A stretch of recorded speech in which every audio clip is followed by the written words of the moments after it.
Jo no vull viure d'això.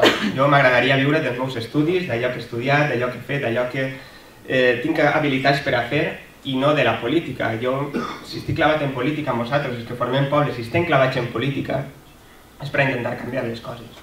Si no anem en aquesta voluntat, millor se n'anem a casa, no sé, podem trepar en Bankia, que últimament està sent molt rebolicaeta i igual ens aniria millor que clavar-nos en tot això. Sabem que això és, per a molta gent, problemàtic, no? Algunes persones que m'estimen molt quan vaig dir no, anem a crear un partit polític, un projecte polític, m'han dit, però tu on vas? Tu saps on t'estàs clavant?